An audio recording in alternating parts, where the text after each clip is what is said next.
Hi, I'm Munirah and I'm the collaborator of Perhimpoenan Orang Melayu, work with Simon Soon. For me, I was actually roped into this work when Simon wanted an illustrator to help visualize all of his research work. I think I will let Simon talk more about the work, and I will go into more of what I personally do as a designer and a creative. So I'm currently working at Continentalist as a visual designer, where I help to do editorial illustrations, and a lot of my work encompasses around Southeast Asia and Asian issues, where I actually deal with a lot of Asian visuals and imagery and metaphors as well into my illustrations. Yeah. Thanks, Munirah. It's quite interesting that and coincidental that we found out. I found out later that you also work at Continentalist, which was a website that I frequently, follow for interesting kind of like data visualization project.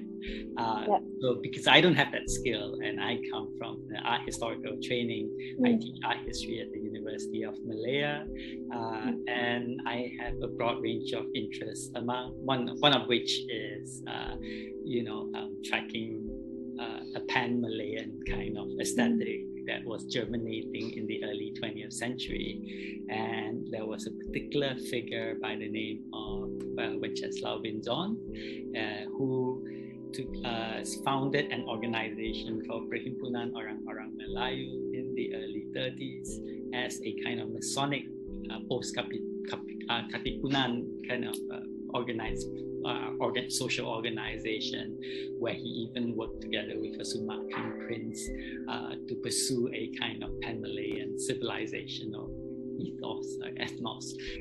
So I was trying to find a way to visualize what might this organization be, especially given that it has a Masonic root, and not being a designer myself, naturally I appealed to the good nature of Kat and Carlos, and they very nicely put me in touch with Munirah, and there begins our conversation and our journey in exploring this.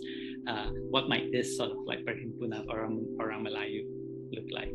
Munirah, do you want to say more about how we even sort of like got to where we got to? Yeah. Maybe I'll talk more about the process of the work and how maybe I come in as a designer and how I can help to input with Simon's vision. So for me, I actually have a lot of interest within the ancient Malay world, and I think that's where basically my interest in hikayats actually where I think coincides very perfectly well with what Simon wanted in the end for the Perhimpoenan Orang Melayu. So that's where I came in and sort of lend my visual aesthetics a little bit, partnered with, of course, a lot of his visuals that he actually gave to me in regards to the research of the artwork itself. Yeah. I think the process of it was actually, I would say it's a very organic way. I say it unfolded really pretty organically because we don't really have a set goal in mind. Simon came in and just told me like he wanted 3 Masonic boards, which to me was really like, wow, this really occult and like out of the ordinary, what I usually do. So it is really great that I can refer back to pretty I guess ancient Malay manuscripts in regards to like magic and all of that, which isn't really explored well enough in regards to the visual aesthetics of it. So I really had a lot of actually, to be honest, fun in exploring the visuals of Perhimpoenan Orang Melayu. Yeah, but however, the weight of like all the Masonic thing and the political implications behind the artwork, a lot of it came from Simon. Which I think is a really heavy part of the artwork. Yeah. Simon, do you want to talk more? You were also very, very interested in creating a very playful reading of this very heavy-going historical episode, right? I think one of the things we permitted ourselves to do is to actually have fun with images. So if the idea was to create something with the Masonic drawing board as an inspiration, and these Masonic boards are normally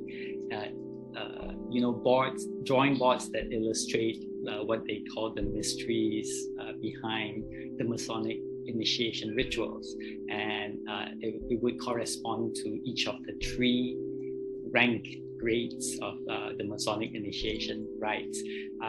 So in drawing on this past and this history, we're trying to imagine how would the 3 drawing boards look like for the Perhimpoenan Orang Melayu.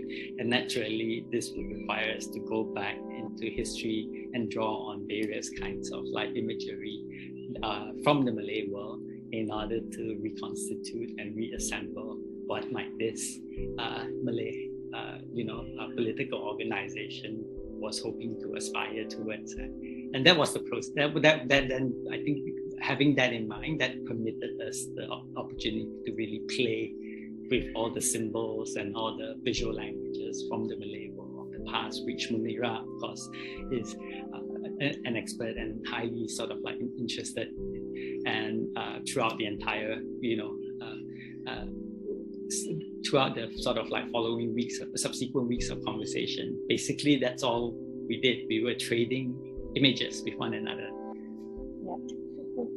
I think like what I wouldn't say turning point, but like the main change to me in terms of the process was when I think one of us started to incorporate more of a more gendered aspect of the artwork instead of making it just simply about the political side of it, which is, of course, you can see it's represented by women all around the 3 boards, and there's not a single man involved. So I really enjoy sort of injecting all this the gendered approach to it. Like basically, I guess you could say a bit of Asian feminism behind it as well. Yeah.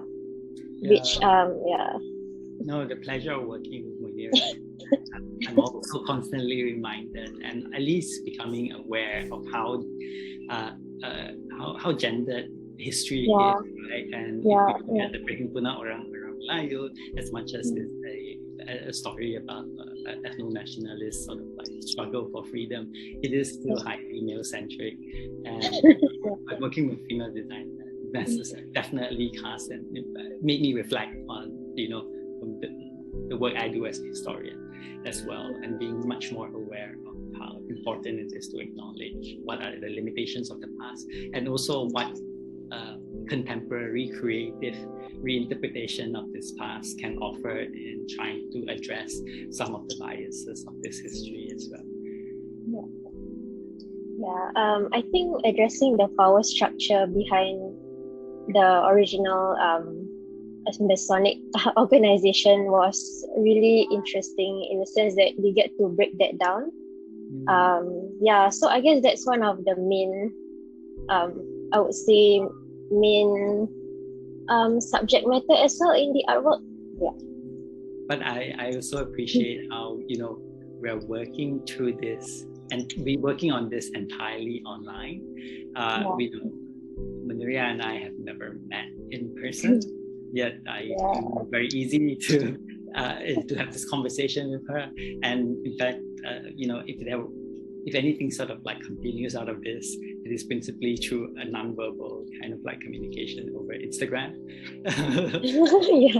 Emoji to each other about each other's sort of story. But I think it also speaks in turn to this history and the aspiration of Perhimpoenan Orang Melayu as an organization that transcends the national boundaries that have ossified into Philippines, Malaysia, Indonesia, and Singapore today, where there was if there was a Melayu register that was active and present in the early 20th century, this Melayu register was inclusive and expansive and so imaginative. Yeah. And we kind of lost a bit of that today. Yeah. Yeah.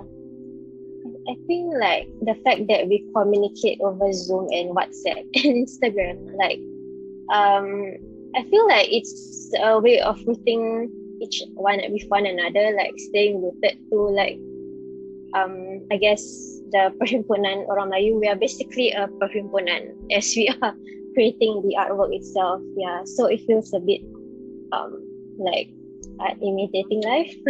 Yeah. We can really assemble whenever, wherever we are in that sense. Thank you, Munirah, for this opportunity to have a conversation. Yeah. No, it's great. And thank you, Kat and Carlos, too, for this opportunity and putting us together in touch with one another.